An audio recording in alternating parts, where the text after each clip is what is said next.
FAFSA verification is an extremely challenging process, and it's often a burden that's put on the students that have the least amount of resources to do it. The government will say, or the school will say, hey, we see that your expected family contribution is pretty low here, so we want to make sure you can prove that to us. And so they'll ask to see lots of different court or legal documents. They'll ask to see if you are receiving SNAP or food stamp benefits, all sorts of things. They'll ask for your tax transcripts, a lot of really tedious and challenging documentation to get. The FAFSA in and of itself is a complicated, challenging process. Students need a ton of financial information from themselves, from their parents, and it's not always easy to get your hands on that information. But once they finally do, they submit it to the college.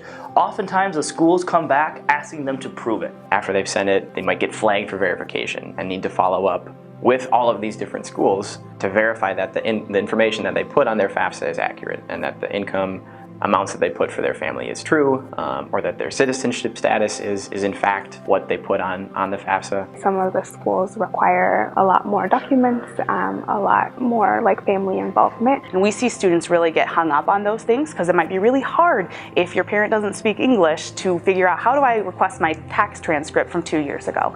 And so that's a big delay in students getting their financial aid package, so they're not getting that until after they're supposed to have decided where they go to college, and that can be really challenging. It can be kind of disheartening. Your family isn't making a lot of money, you submit that to the school, and then they say, prove how poor you are to me. But to have to navigate all of these different forms and emails and letters, and none of them are the same in terms of what they're saying to the student, what they're asking for. And how many personal questions are asked, how many people you have to go ask to get that information. So you're bringing in your parents, you're bringing in all of their personal income information, you're having to share your income information, you're having to go back and find, let's say you're in foster care, you have to document that by finding your case manager and having the court send the records. You have to document how many people live in your house and who they are and how much money they bring in. The process also drags on. Financial aid offices have a lot of things to work on, and a student might be waiting for months to hear back if their verification went through. That means that they have to make their college decision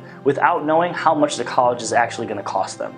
And when finances are the #1 determining factor in deciding what school is the best fit for you, it's almost impossible for our students to make an informed decision while waiting for the verification process to be finalized.